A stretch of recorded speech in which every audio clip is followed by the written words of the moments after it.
Salama tompoko, ny fitiavana sy ny kristiana fizarana fa 420 zao tsika androany misy valiny avokoa ny zavatra rehetra izay atao ety ambany masoandro ety. Opolana toko fa 420 fa 320 anonde ovaikitsika avetrany ny fisasarana rehetra misy valiny avokoa fa ny molitra mibedibedy foana tsy mba ahazona na inona ny tapany voalohany onde raisitsika ny fisasarana rehetra misy valiny avokoa. Raha toka miresaka an'izany tenin'Andriamanitra eto ny amin'ny fisasarana rehetra izany de tafiditra ao avokoa zay zavatra rehetra isasarantsika ety ambany masoandro ety. Misy ny sasatra ho amin'ny tsara,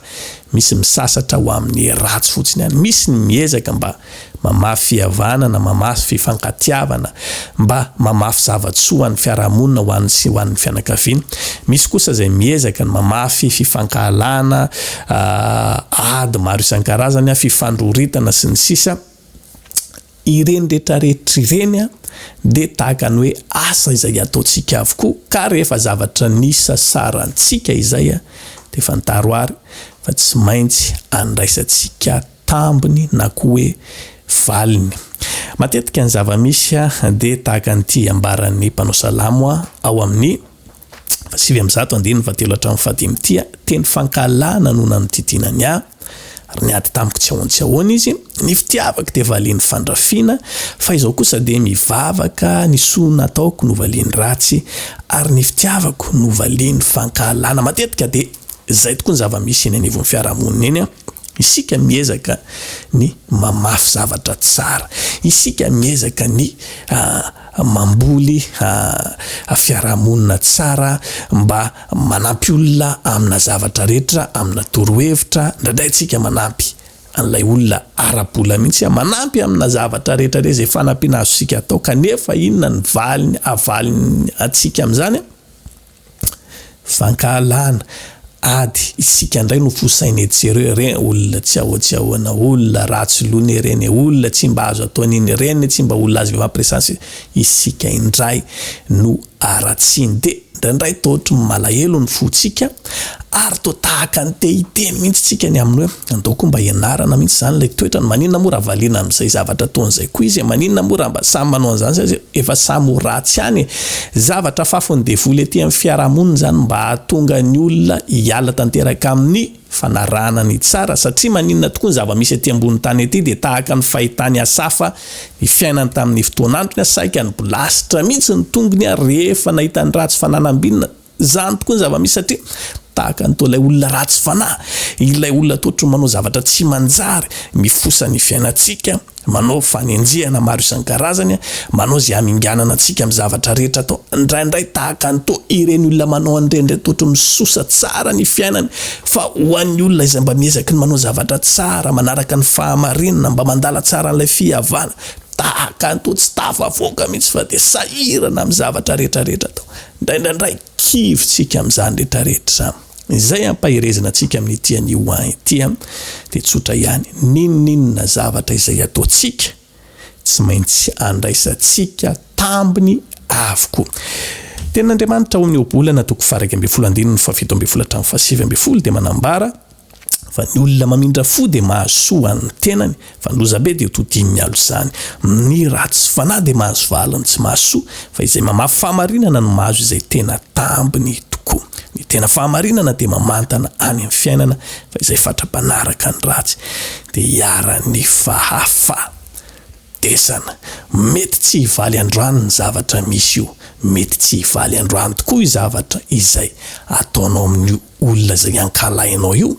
Miezaka ianao manaratsy azy etsero, miezaka ianao mifosa azy manimba ny fiainany etsero. Ndraindray ny vinanto manaratsy ny rafozany, ndraindray ny rafozana manaratsy mifosa ny vinantony, ndraindray ny olona manaratsy ny zanak'ilay olona etsy ampitetsy na piray fiangonana zao raha de fosaina amin'ity karazan'olona.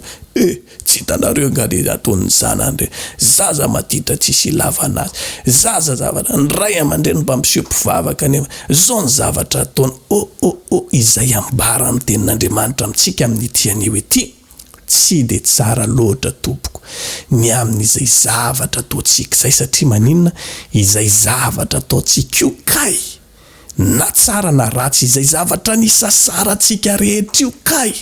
de andraisatsika valiny avokoa eny fa na de eto ambonin'ny tany any aza ozy ny ten'Andriamanitra ato amin'ny Salamo 7:10 ifalany marina raha mahita ny famalina anasany tongony amin'ny ratsy fanahy izy de itiany olona ka na hoe misy valiny tokoa any marina misy tokoa Andriamanitra izay mitsara ety ambonin'ny tany ety itiany olona ka na hoe misy valiny tokoa ho any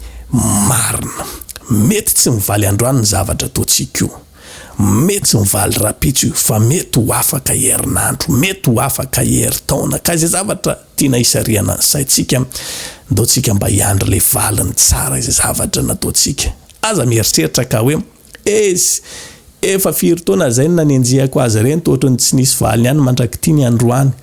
de eo de alandaminy devoly io ny fisainantsika sy ny zavatra ataontsika de tahaka